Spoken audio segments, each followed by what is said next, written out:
കോംപ്ലക്സസിലെ ബോണ്ടിങ്ങിനെ കുറിച്ച് എക്സ്പ്ലെയിൻ ചെയ്യുന്ന മൂന്നാമത്തെ തിയറിയാണ് CFT, ക്രിസ്റ്റൽ ഫീൽഡ് തിയറി.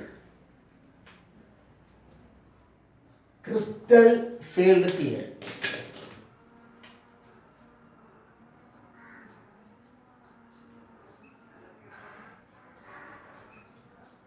കുഞ്ഞോളെ, നമ്മൾ കഴിഞ്ഞ ക്ലാസ്സുകളിലായിട്ട് ബോണ്ടിങ്ങിനെ കുറിച്ച് എക്സ്പ്ലെയിൻ ചെയ്യുന്ന രണ്ട് തിയറികൾ പറഞ്ഞു. കോംപ്ലക്സിലെ ബോണ്ടിങ്ങിനെ കുറിച്ച് എക്സ്പ്ലെയിൻ ചെയ്യുന്ന വെർണേഴ്സ് കോർഡിനേഷൻ തിയറി വളരെ പഴയ കോൺസെപ്റ്റ് ആയിരുന്നു. അതിനുശേഷം വന്ന വാലൻസ് ബോണ്ട് തിയറി രണ്ടും എക്സ്പ്ലെയിൻ ചെയ്ത് കഴിഞ്ഞു. അപ്പോൾ ഈ വാലൻസ് ബോണ്ട് തിയറിയുടെ കുറച്ച് പ്രശ്നങ്ങൾ ഉണ്ടായിരുന്നു. ആ പ്രശ്നങ്ങൾ ഓവർകം ചെയ്യാൻ വേണ്ടിയിട്ടാണ് ക്രിസ്റ്റൽ ഫീൽഡ് തിയറി ഇൻട്രൊഡ്യൂസ് ചെയ്യുന്നത്. വളരെ പ്രധാനപ്പെട്ട ഡ്രോബാക്ക് VBTയുടെ അത് കോംപ്ലക്സുകൾക്ക് എങ്ങനെ കളർ ഉണ്ടാകുന്നു. കോംപ്ലക്സുകളുടെ പ്രത്യേകതയാണ് മിക്കവാറും കോംപ്ലക്സുകൾ കളേർഡ് ആണ്. സോ ആ പ്രോപ്പർട്ടി എങ്ങനെ കിട്ടുന്നു എന്നുള്ളത് എക്സ്പ്ലെയിൻ ചെയ്യാൻ വേണ്ടിയിട്ട് VBTക്ക് സാധിച്ചിട്ടില്ല. അപ്പോൾ അത് എക്സ്പ്ലെയിൻ ചെയ്യാൻ വേണ്ടിയിട്ട് നമുക്ക് ഈ ക്രിസ്റ്റൽ ഫീൽഡ് തിയറി കൊണ്ട് സാധിക്കും. കുഞ്ഞുമക്കൾ നന്നായിട്ട് ശ്രദ്ധിക്കുക. ഇതിലെ ഓരോ പോസ്റ്റുലേറ്റും ഇമ്പോർട്ടൻ്റ് ആണ്. 4 വീഡിയോസിലായിട്ടാണ് മാഷ് ഇതിനെ നിങ്ങൾക്ക് എക്സ്പ്ലെയിൻ ചെയ്ത് തരുന്നത്. ഓക്കെ, CFTയും അനുബന്ധമായിട്ടുള്ള കാര്യങ്ങളും നമ്മൾ 4 വീഡിയോസിലായിട്ടാണ് പറയുന്നത്. കുഞ്ഞുമക്കൾ ശ്രദ്ധിക്കുക. CFTയുടെ ഒന്നാമത്തെ പോസ്റ്റുലേറ്റ് എന്താണ് ഒരു കോംപ്ലക്സ് എന്നുള്ളതാണ്. ഒരു കോംപ്ലക്സിന്റെ ഡെഫിനിഷൻ ആണ് ഒന്നാമത്തെ പോസ്റ്റുലേറ്റിൽ കൂടിയിട്ട് പറയുന്നത്. ഒന്നാമത്തെ പോസ്റ്റുലേറ്റ് ഇതാണ്: a complex is a combination of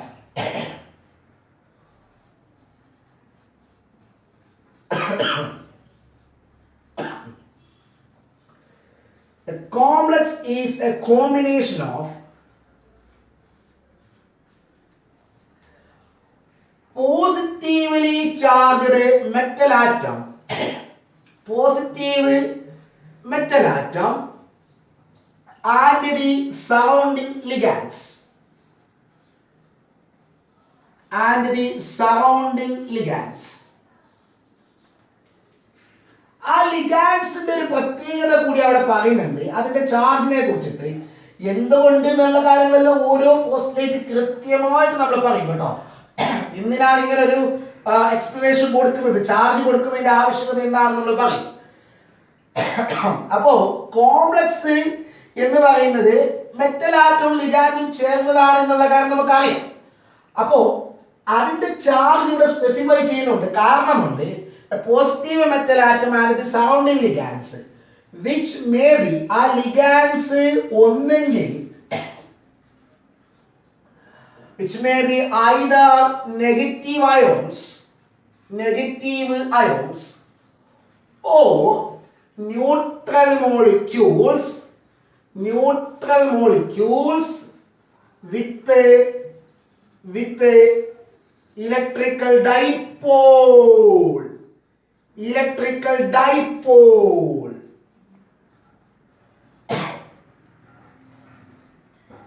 അപ്പോൾ ഒരു കോംപ്ലക്സ് എന്ന് പറഞ്ഞാൽ മെറ്റൽ ആറ്റത്തിന്റെയും ലിഗാൻസിന്റെയും കോമ്പിനേഷനാണ്. ഇത്രയും എന്ന് പറഞ്ഞാൽ ഒരുപാട് ലിഗാൻസ് ഉണ്ടാവാം. എന്നുള്ളത് ഒന്നാവാം, രണ്ടാവാം, എത്രയാവാം. അപ്പൊ ഈ മെറ്റലും ലിഗാൻഡും ചേർന്നതാണ് കോംപ്ലക്സ്.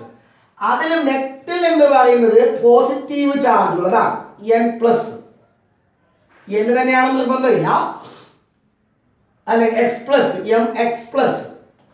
പോസിറ്റീവ് ചാർജുള്ള ലിഗാൻഡ്, അതേപോലെ പോസിറ്റീവ് ചാർജുള്ള central metal atom and the surrounding ligands.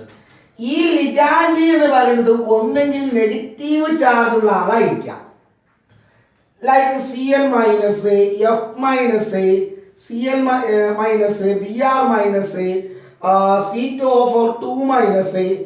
Okay, ഇങ്ങനെ നെഗറ്റീവ് ചാർജുള്ള ലിഗാൻഡ് എന്ന് പറയുന്നത് നെഗറ്റീവ് ചാർജുള്ള അയോണുകളാവാം, അല്ലെങ്കിൽ ന്യൂട്രൽ മോളിക്യൂൾസ് ആവാം. ഫോർ എക്സാമ്പിൾ H2O, NH3 ഇതൊക്കെ ന്യൂട്രൽ ആണല്ലോ. പക്ഷെ ന്യൂട്രൽ ആണ് എങ്കിലും ആ ന്യൂട്രൽ മോളിക്യൂളിൽ ചാർജ് ഉള്ള എൻഡുകൾ ഉണ്ടാവാം. ഫോർ എക്സാമ്പിൾ H2O എന്ന് പറഞ്ഞാൽ ആക്ച്വലി എന്താണ്, സ്ട്രക്ചർ ഇങ്ങനെയാണല്ലോ. അതിൽ നിങ്ങൾക്ക് അറിയാം 2 ഡൈപോളുകളുണ്ട്, 2 ബോണ്ട് ഡൈപോളുകളുണ്ട്. NH3 എന്ന് പറഞ്ഞാൽ എന്താ? ഇതാണല്ലോ NH3. അതെന്താണ്? മോളിക്യൂൾ ന്യൂട്രൽ ആണെങ്കിലും അവിടെ ചാർജുള്ള സെന്ററുകളുണ്ട്. ചാർജുള്ള സെന്ററുകളുണ്ട്. ഓക്കെ, അപ്പൊ കോംപ്ലക്സ് എന്ന് പറയുന്നത് മെറ്റൽ ആറ്റത്തിന്റെയും ലിഗാൻഡിന്റെയും കോമ്പിനേഷനാണ്. അതിൽ മെറ്റൽ ആറ്റം എല്ലായ്പ്പോഴും പോസിറ്റീവ് ചാർജ് ഉള്ള ആളാണ്. ലിഗാൻഡിന് ഒന്നെങ്കിൽ നെഗറ്റീവ് ചാർജ് ഉണ്ടാവാം, അല്ലെങ്കിൽ അത് ന്യൂട്രൽ മോളിക്യൂൾ ആണെങ്കിലോ അതിൽ ചാർജ് ഉള്ള സെന്ററുകൾ ഉണ്ടാകും. ഓക്കെ, അപ്പൊ എന്തിനാണ് CFTയുടെ ഒന്നാമത്തെ പോസ്റ്റുലേറ്റിൽ ലിഗാൻഡും സെൻട്രൽ മെറ്റൽ ആറ്റവും ചേർന്നതാണ് കോംപ്ലക്സ് എന്ന് പറഞ്ഞിട്ട് എന്തിനാണ് അതിന്റെ ചാർജ് സ്പെസിഫൈ ചെയ്തത്? കാരണം അത് രണ്ടാമത്തെ പോസ്റ്റുലേറ്റിൽ പറഞ്ഞു. കാരണം CFTയിൽ ഒരിക്കലും മെറ്റലും ലിഗാൻഡും തമ്മിലുള്ള ബോണ്ട്, മെറ്റലും ലിഗാൻഡും ചേർന്നതാണ് കോംപ്ലക്സ്. മെറ്റൽ ലിഗാൻഡുമായിട്ട് ബോണ്ട് ഉണ്ടാക്കിയതാണ്, അല്ലെങ്കിൽ ലിഗാൻഡ് മെറ്റലുമായിട്ട് ബോണ്ട് ഉണ്ടാക്കിയിട്ടാണ് കോംപ്ലക്സ് ഫോം ചെയ്യുന്നത്. അത് ഇതിലുണ്ട് അല്ലെ. Complex is A combination of, combination നടക്കണമെങ്കിൽ ബോണ്ട് ഉണ്ടാവണമല്ലോ. സെൻട്രൽ മെറ്റൽ ആറ്റവും ലിഗാൻഡും ചേർന്നിട്ട് ബോണ്ട് ഉണ്ടാവണം. ആ ബോണ്ട് എന്ന് പറയുന്നത് VBTയിൽ പറയുന്നത് പോലെ കോവാലന്റ് ബോണ്ടിങ് അല്ല. ദാറ്റ് മീൻസ് കോർഡിനേറ്റ് ബോണ്ട് അല്ല. CFT യാതൊരു തരത്തിലുള്ള കോവാലന്റ് ഇന്ററാക്ഷനും, അതായത് ഓവർലാപ്പിങ്ങും ഡിസ്കസ് ചെയ്യുന്നേയില്ല, കൺസിഡർ ചെയ്യുന്നേയില്ല. Okay, the CFT does not consider any type of covalent interaction between central metal atom and the ligands. അപ്പൊ പിന്നെ ലിഗാൻസ് അങ്ങനെ സെൻട്രൽ മെറ്റൽ ആറ്റവുമായിട്ട് കമ്പൈൻ ചെയ്തു, കോമ്പിനേഷൻ നടന്നു എന്നുള്ളത് ഇവിടെ പറയുന്നുണ്ടല്ലോ. അപ്പൊ എങ്ങനെ കോമ്പിനേഷൻ നടന്നു? സെൻട്രൽ മെറ്റൽ ആറ്റം ലിഗാൻഡുമായിട്ട് എങ്ങനെ കമ്പൈൻ ചെയ്തിട്ട് ആ കോംപ്ലക്സ് ഉണ്ടാക്കി? അതെങ്ങനെയാ അറിയാവോ? That bonding is arise purely from electrostatic interaction. Covalent interaction ഇല്ല, ഷെയറിംഗ് അല്ല. അവിടെ ഉള്ളത് ഏതെന്ന് അറിയാവോ? ഇലക്ട്രോസ്റ്റാറ്റിക് ഇന്ററാക്ഷൻ ആണ്. എന്താ ഇലക്ട്രോസ്റ്റാറ്റിക് ഇന്ററാക്ഷൻ? ഓപ്പോസിറ്റ് ചാർജുകൾ തമ്മിലുള്ള ഇന്ററാക്ഷനെയാണ് ഇലക്ട്രോസ്റ്റാറ്റിക് ഇന്ററാക്ഷൻ എന്ന് പറയുന്നത്. അപ്പൊ സെൻട്രൽ മെറ്റൽ ആറ്റവും ലിഗാൻഡും ചേർന്നിട്ടുള്ള കോംപ്ലക്സ് ഫോർമേഷനിൽ സെൻട്രൽ മെറ്റൽ ആറ്റം ലിഗാൻഡുമായിട്ട് കമ്പൈൻ ചെയ്തിട്ട് കോംപ്ലക്സ് ഫോം ചെയ്യുമ്പോൾ സെൻട്രൽ മെറ്റൽ ആറ്റം ലിഗാൻഡുമായിട്ട് ഇന്ററാക്ട് ചെയ്യുന്നത് ഏത് വഴിയാണ്? ഇലക്ട്രോസ്റ്റാറ്റിക് ഇന്ററാക്ഷൻ വഴിയാണ്. Electrostatic interaction. ഓക്കെ, അപ്പൊ മാഷ് ഇവിടെ എഴുതുന്നില്ല, ഒന്ന് മനസ്സിലേക്ക് കൊണ്ടുവരിക. എന്താണ് ബോണ്ടിങ് ഇന്ററാക്ഷൻ? മനസ്സിലേക്ക് കൊണ്ടുപോവാ. Bonding interaction between ligands and the central metal atom arise purely from electrostatic interaction. ഇയാളുമായിട്ട് ബന്ധപ്പെട്ടത് അല്ലെങ്കിൽ അവർ പരസ്പരം കമ്പൈൻ ചെയ്തിട്ട് കോംപ്ലക്സ് ഉണ്ടാവുന്നത് ഇലക്ട്രോസ്റ്റാറ്റിക് ഇന്ററാക്ഷൻ വഴിയാണ്. ഓർബിറ്റൽ ഓവർലാപ്പ് വഴിയൊന്നും അല്ല. ഓക്കെ, അപ്പൊ അവിടെ ഒരു സംശയം വരും. ഇലക്ട്രോസ്റ്റാറ്റിക് ഇന്ററാക്ഷൻ എന്ന് പറയുമ്പോൾ രണ്ട് ടൈപ്പിലുള്ള ഇന്ററാക്ഷൻ വരാം. ഏതൊക്കെ? പോസിറ്റീവും നെഗറ്റീവും തമ്മിലുള്ള റിപ്പൾസീവ് ഇന്ററാക്ഷൻ, ഓപ്പോസിറ്റ് ചാർജുകൾ തമ്മിലുള്ള അട്രാക്റ്റീവ് ഇന്ററാക്ഷൻ അല്ലെ. ഇലക്ട്രോസ്റ്റാറ്റിക് ഇന്ററാക്ഷനിൽ രണ്ട് ടൈപ്പിലുണ്ട്, അട്രാക്റ്റീവ് ഫോഴ്സും ഇന്ററാക്ഷൻ എന്താണോ ഫോഴ്സ്. അപ്പൊ ഇന്ററാക്ഷനിൽ അട്രാക്റ്റീവ് ഇന്ററാക്ഷനും വരാം, റിപ്പൾസീവ് ഇന്ററാക്ഷനും വരാം. അപ്പോ ജസ്റ്റ് ഒന്ന് എഴുതാം നിങ്ങൾക്ക് ഓർമ്മയിൽ നിൽക്കാൻ വേണ്ടിയിട്ട്. Okay, bonding between ligands and the central metal atom arise purely from electrostatic interaction. Okay, അപ്പൊ അവിടെ വരുന്ന അടുത്ത ക്വസ്റ്റ്യൻ എന്താ?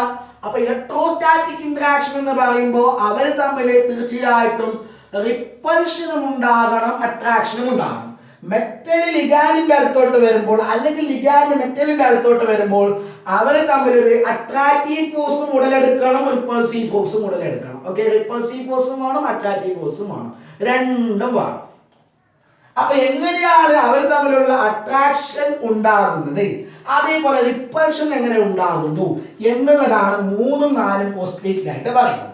ഓക്കെ, അട്രാക്ഷൻ ഉണ്ടാവുന്നത് എങ്ങനെയെന്ന് പറഞ്ഞാല് നമ്മൾ ഒന്നാമത്തെ പോസ്റ്റ്ലേറ്റിൽ പറഞ്ഞു സെൻട്രൽ മെറ്റൽ ആറ്റത്തിന് പോസിറ്റീവ് ചാർജ് ഉണ്ട്.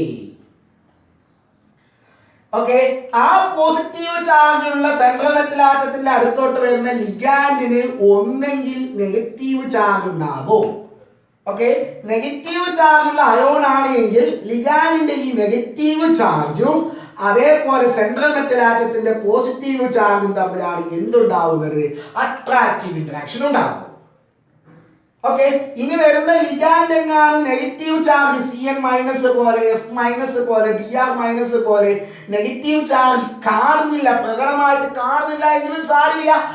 അപ്പോഴാണ് നമുക്ക് ഇത് പറയാൻ പറ്റുന്നത്, ലിഗാൻഡിന് നെഗറ്റീവ് ചാർജ് ഇല്ല എങ്കിൽ അത് ന്യൂട്രൽ ആയ ഒരു മോളിക്യൂൾ ആണെന്ന് വിചാരിക്കുക, H2O പോലുള്ള മോളിക്യൂൾ ആണെന്ന് വിചാരിക്കാം. പക്ഷെ അതിൽ എന്തുണ്ട്?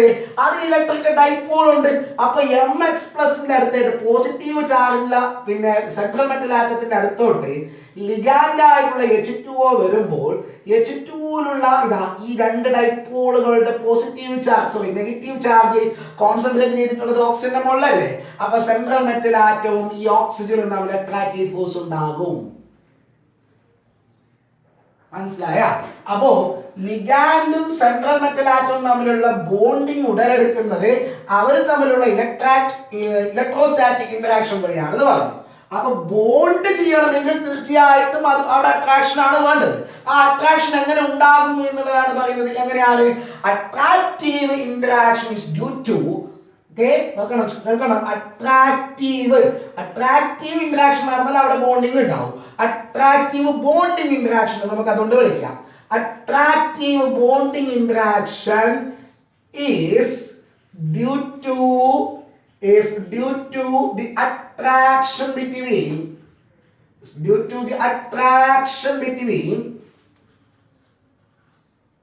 positive central metal atom and the negative charge of ligand and the negative charge of ligand. Okay, അല്ലെങ്കിലോ ലിഗാൻഡിന് നെഗറ്റീവ് ചാർജ് പ്രകടമല്ലെങ്കിൽ or negative end of ligand dipole. Ligand neutral molecule ആണെങ്കിൽ അതിൽ ഡൈപോൾ ഉണ്ടാവും, ഇലക്ട്രിക്കൽ ഡൈപോൾ ഉണ്ടാകും. ആ electrical ഡൈപോളിന്റെ negative എൻഡും സെൻട്രൽ മെറ്റൽ ആറ്റത്തിന്റെ പോസിറ്റീവ് ചാർജും തമ്മിലാണ് അട്രാക്റ്റീവ് ഇന്ററാക്ഷൻ ഉടലെടുക്കുന്നത്. ക്ലിയർ ആണോ? ഓക്കെ, അപ്പോ ഇലക്ട്രോസ്റ്റാറ്റിക് ഇന്ററാക്ഷൻ രണ്ട് ടൈപ്പിൽ വരാം. അത് അട്രാക്റ്റീവ് ഇന്ററാക്ഷൻ ആണ് ബോണ്ടിങ്ങിന് കാരണമാകുന്നത്. ആ അട്രാക്റ്റീവ് ഇന്ററാക്ഷൻ എങ്ങനെ ഉണ്ടാകുന്നു എന്നുള്ളതാണ് പറയുന്നത്. ഇനി അപ്പോ മെറ്റലിന്റെ അടുത്തേക്ക് സെൻട്രൽ മെറ്റൽ ആറ്റത്തിന്റെ അടുത്തേക്ക് ലിഗാൻഡ് വരുമ്പോൾ അവർ തമ്മിൽ ബോണ്ട് ഉണ്ടായി due to this attractive interaction. ഇനി എന്താണ് റിപ്പൾസീവ്? മെറ്റലിന്റെ അടുത്തോട്ട് ലിഗാൻഡ് വരുമ്പോൾ അവർ തമ്മിൽ റിപ്പൾഷൻ ഉണ്ടാകുമോ? ഉണ്ടാകുന്നുണ്ട്. എന്തുകൊണ്ടാണ് ആ റിപ്പൾഷൻ ഉണ്ടാവുന്നത്? ആ റിപ്പൾഷൻ കാരണം എന്തെങ്കിലും സംഭവിക്കുമോ എന്നുള്ളതാണ് 4ലും 5ലും പറയുന്നത്. 4ാമത്തെ പോസ്റ്റ്ലേറ്റ് പറയുന്നത് എങ്ങനെയാണ് റിപ്പൾസീവ് ഇന്ററാക്ഷൻ ഉണ്ടാവുന്നത്. നിങ്ങൾക്കറിയാം കുഞ്ഞുമക്കളെ, സെൻട്രൽ മെറ്റൽ ആറ്റം എന്ന് പറയുമ്പോൾ, കോംപ്ലക്സിലെ സെൻട്രൽ മെറ്റൽ ആറ്റം എന്ന് പറയുമ്പോൾ മിക്കവാറും അത് ഡി ബ്ലോക്ക് എലമെന്റുകളായിരിക്കും. ഓക്കെ, അപ്പൊ ഈ സെൻട്രൽ മെറ്റൽ ആറ്റത്തിന്റെ കയ്യില് വാലൻസ് ഷെല്ലിൽ ഡി ഓർബിറ്റലുകൾ ഉണ്ടാകും. ആ ഡി ഓർബിറ്റലിൽ ഇലക്ട്രോൺസ് ഉണ്ടാകും. ഓക്കെ, ഏതൊരു കോംപ്ലക്സിലെയും സെൻട്രൽ മെറ്റൽ ആറ്റത്തിന്റെ കയ്യിൽ ഡി ബ്ലോക്ക് എലമെന്റ് ആയതുകൊണ്ട് തന്നെ അതിൽ ഡി ഓർബിറ്റലുകൾ ഉണ്ടാകും. ആ വാലൻസ് ഷെല്ലിൽ ഡി ഓർബിറ്റലുകൾ ഉണ്ടാകും. ആ വാലൻസ് ഡി ഓർബിറ്റലിൽ ഇലക്ട്രോൺസ് ഉണ്ടാകാം, which may be paired or unpaired. എങ്ങനെയാകാം? അപ്പൊ സെൻട്രൽ മെറ്റൽ ആറ്റത്തിന്റെ അടുത്തോട്ട് ലിഗാൻഡ് വരികയാണ് എന്ന് വിചാരിക്കുക. ഒരു ലിഗാൻഡ് വരുന്നു. ഏതൊരു ലിഗാൻഡിന്റെ കയ്യിലും നോൺ പെയർ ഇലക്ട്രോൺസ് ഉണ്ടാകും എന്നുള്ളത് മക്കൾക്ക് അറിയാലോ. ഓക്കെ, അപ്പൊ 2-3 ലിഗാൻഡുകൾ ഇങ്ങനെ ചുറ്റും വരാണെന്ന് വിചാരിക്കുക. ആരെ? സെൻട്രൽ മെറ്റൽ ആറ്റവുമായിട്ട് ബോണ്ട് ഉണ്ടാക്കാൻ വേണ്ടിയിട്ട്. അപ്പൊ തീർച്ചയായിട്ടും ലിഗാൻഡിന്റെ കയ്യിലുള്ള ഈ ലോൺ പെയർ ഇലക്ട്രോൺസ് എന്ത് സംഭവിക്കും? ഈ ലോൺ പെയർ ഇലക്ട്രോൺസുമായിട്ട് ലിഗാൻഡ് ഇയാളടുത്തേക്ക് വരുമ്പോൾ ഈ ലോൺ പെയർ ഇലക്ട്രോണിന്റെ നെഗറ്റീവ് ചാർജും അതേപോലെ സെൻട്രൽ മെറ്റൽ ആറ്റത്തിന്റെ ഡി ഇലക്ട്രോൺസും തമ്മിൽ റിപ്പൾഷൻ ഉണ്ടാകും. ഓക്കെ, അട്രാക്ഷൻ കാരണം നമ്മൾ പറഞ്ഞു. അട്രാക്ഷൻ ഡോമിനന്റ് ആവുന്നത് കൊണ്ടാണ് ഈ റിപ്പൾഷനേക്കാളും അട്രാക്ഷൻ ഡോമിനന്റ് ആവുന്നത് കൊണ്ടാണ് അവിടെ ബോണ്ട് ഉണ്ടാവുന്നത്. ഇനി റിപ്പൾഷൻ ഉണ്ട്. ഏതാണ് റിപ്പൾഷന് കാരണം? ആരാണ്? ലിഗാൻഡിന്റെ ലോൺ പെയറും സെൻട്രൽ മെറ്റൽ ആറ്റത്തിന്റെ ഡി ഇലക്ട്രോൺസും. ഓക്കെ, അപ്പോ ഈ പറയപ്പെട്ട ഇലക്ട്രോസ്റ്റാറ്റിക് ഇന്ററാക്ഷനിലെ റിപ്പൾസീവ് ഇന്ററാക്ഷൻ കാരണം എന്താണെന്നാണ് നെക്സ്റ്റ് പോസ്റ്റ്ലേറ്റ്.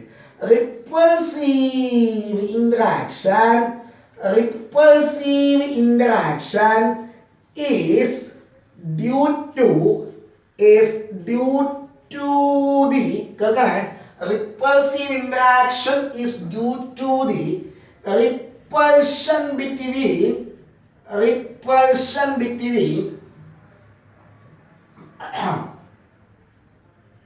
ആരൊക്കെ? മെറ്റൽ ഡി ഇലക്ട്രോൺസ് ആൻഡ് എന്ന് പറഞ്ഞാൽ മനസ്സിലായ? ഏതാണ്? സെൻട്രൽ മെറ്റൽ ആറ്റത്തിന്റെ വാലൻസ് ഷെല്ലിലെ d electrons, metal d electrons and ligand lone pairs, അതായത് ഇലക്ട്രോണുകൾ തമ്മിലുള്ള റിപ്പൾഷൻ. ഓക്കെ, ഏറ്റവും അവസാനത്തെ പോസ്റ്റുലേറ്റ് അതാണ് ഇവിടെ ഏറ്റവും എക്സ്ക്ലൂസീവ് ആയിട്ടുള്ളത്. ശരിക്കും ഈ CFTയിൽ ബോണ്ടിങ് സംഭവിക്കുമ്പോൾ ക്ലൈമാക്സിൽ എന്താ സംഭവിക്കുന്നത് എന്നുള്ളതാണ് അഞ്ചാമത്തെ പോസ്റ്റ്ലേറ്റിൽ പറയുന്നത്. ആ ക്ലൈമാക്സിനെ കുറിച്ചിട്ടാണ് അടുത്ത 3 വീഡിയോസിലായിട്ട് നമുക്ക് പറയാനുള്ളത്. വളരെ വളരെ ഇമ്പോർട്ടന്റ് ആണ്. ക്രിസ്റ്റൽ ഫീൽഡ് തിയറിയിൽ പറഞ്ഞ ഏറ്റവും പ്രധാനപ്പെട്ട പോയിന്റ് ആണത്. കേൾക്കണേ, എന്നറിയാവോ? അത് ഈ 4ാമത്തെ തുടർച്ചയാണ്. ഇതാണ് സെൻട്രൽ മെറ്റൽ ആറ്റത്തിന്റെ 5 ഡി ഓർബിറ്റൽസ്. 5 ഡി ഓർബിറ്റൽസ് ആരൊക്കെ? DXY, കേൾക്കണേ, DXY, DYZ, DXZ, dx square minus y square or dx square y square, dz square. ഇങ്ങനെ 5 ഓർബിറ്റലുകളാണ് കുഞ്ഞുമക്കളെ ഏതൊരു ഡി സബ്ഷെല്ലിലും ഉള്ളത്. ഡി സബ്ഷെല്ലിൽ 5 ഡി ഓർബിറ്റലുകളാണുള്ളത്. ആ 5 എണ്ണത്തിന്റെയും എനർജി ഒരുപോലെയാണ് എന്നുള്ള കാര്യം കുഞ്ഞുമക്കൾക്ക് അറിയാലോ. ഒരുപോലെ എനർജിയുള്ള ഓർബിറ്റലുകളെ പറഞ്ഞ പേരെന്താ?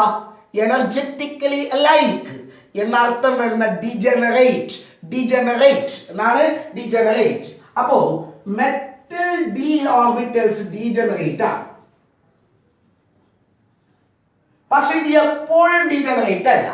ലിഗാൻഡ് വരുന്നതിന് തൊട്ട് മുമ്പ് വരെ മാത്രമാണ് ഇത് ഡീജനറേറ്റ് ആയിട്ടുള്ളത്. അതായത് ഇതിന്റെ എല്ലാം എനർജി ഒരുപോലെ ഇരിക്കുന്നത് ലിഗാൻഡ് വരുന്നതിന് തൊട്ട് മുമ്പ് വരെ മാത്രമാണ്. അതേസമയം ലിഗാൻഡ് പല ഭാഗത്ത് കൂടിയിട്ട് ലോൺ പെയറും കൊണ്ട് ഇതിനെ അപ്രോച്ച് ചെയ്യുമ്പോൾ, കേൾക്കണേ, ലിഗാൻഡ് ലോൺ പെയറും കൊണ്ട് ഇതിനെ അപ്രോച്ച് ചെയ്യുമ്പോൾ ഈ ലിഗാൻഡ് ലോൺ പെയറും അതേപോലെ ഇതിലുള്ള ഇലക്ട്രോൺസും തമ്മിൽ എന്തുണ്ടാകും? റിപ്പൾഷൻ വരും. Repulsion causes the rice in potential energy of the orbitals. എവിടെയാണ് റിപ്പൾസീവ് ഇന്ററാക്ഷൻ വരുന്നത്? അവിടെ പൊട്ടൻഷ്യൽ എനർജി ഇൻക്രീസ് ചെയ്യപ്പെടും. അതായത് ഈ 5 ഓർബിറ്റലുകളുടെ എനർജി റൈസ് ചെയ്യും. ഈ ലിഗാൻഡ് ലോൺ പെയറിന്റെ റിപ്പൾഷൻ കാരണം, ലിഗാൻഡ് ലോൺ പെയറും ഇതും തമ്മിലുള്ള റിപ്പൾഷൻ കാരണം ഈ 5 ഓർബിറ്റലുകളുടെ എനർജി റൈസ് ചെയ്യും. പക്ഷെ റൈസ് ചെയ്യുന്ന എങ്ങനെ അറിയോ? 5 ഒരുപോലെ റൈസ് ചെയ്യൂല.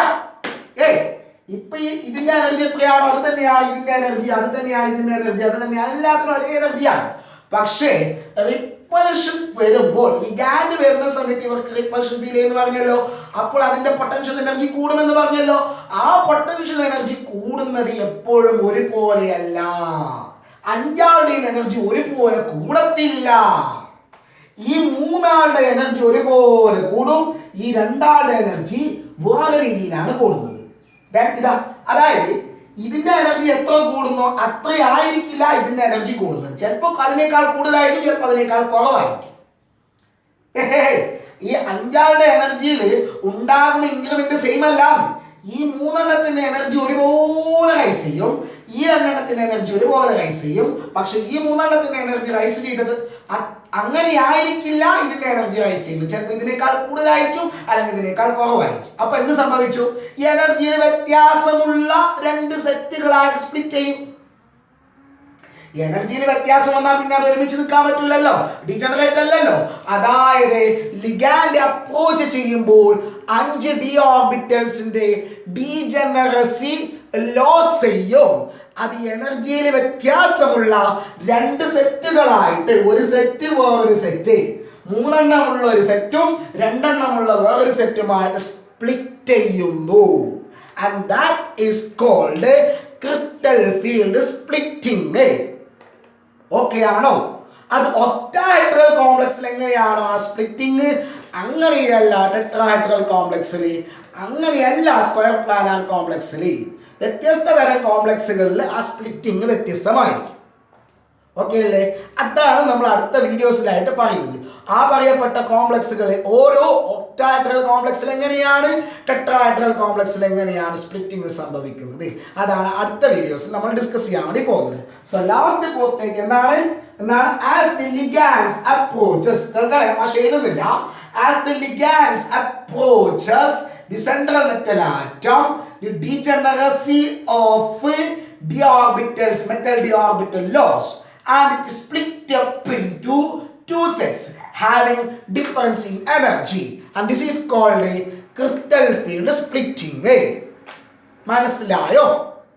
ഓക്കെ, ഇനി അടുത്ത അപ്പൊ ഇത്രയാണ് നമ്മുടെ എന്താ പറയുക ക്രിസ്റ്റൽ ഫീൽഡ് തിയറിയുടെ പ്രധാനപ്പെട്ട പോസ്റ്റുലേറ്റുകൾ. അപ്പൊ ഒന്നാമത്തെ പോസ്റ്റുലേറ്റിൽ എന്താണ് ലിഗാൻസിന്റെ കോംപ്ലക്സിന്റെ കോമ്പിനേഷൻ, ആരൊക്കെ ചേർന്നതാണ്, അവരുടെ ഓരോരുത്തരുടെയും പ്രത്യേകത, ചാർജിലുള്ള പ്രത്യേകത എന്താണ്, ഈ സെൻട്രൽ മെറ്റൽ ആറ്റം എങ്ങനെയാണ് ലിഗാൻഡുമായിട്ട് ബോണ്ട് ഉണ്ടാക്കുന്നത്. ഓക്കെ, മനസ്സിലാവുന്നുണ്ടോ? അപ്പൊ അവിടെ പിയർലി അയോണിക് ഇന്ററാക്ഷൻ ആണ് ഡിസ്കസ് ചെയ്യുന്നത്. അപ്പൊ അവിടെ ഇലക്ട്രോസ്റ്റാറ്റിക് ഇന്ററാക്ഷൻ ആണ് എങ്കിൽ പോസിറ്റീവും അട്രാക്ഷനും വരാം, റിപ്പൾഷനും വരാം. അട്രാക്ഷൻ ആണ് ബോണ്ട് ഉണ്ടാക്കുന്നത്. ആ അട്രാക്ഷൻ ആരൊക്കെ തമ്മിലാണ്, റിപ്പൾഷൻ ആരൊക്കെ തമ്മിലാണ്, റിപ്പൾഷൻ കാരണം എന്ത് സംഭവിക്കുന്നു, ഇത്രയും കാര്യങ്ങളാണ് ഈ ഇതെന്താ പറയുക ക്രിസ്റ്റൽ ഫീൽഡ് തിയറിയിലുള്ളത്. അപ്പൊ അടുത്ത വീഡിയോയില് ഈ അവസാനം പറഞ്ഞ ക്രിസ്റ്റൽ ഫീൽഡ് സ്പ്ലിറ്റിംഗ് ഒക്ടാഹെഡ്രൽ കോംപ്ലക്സിൽ എങ്ങനെ സംഭവിക്കുന്നു എന്ന് നമുക്ക് കാണാം.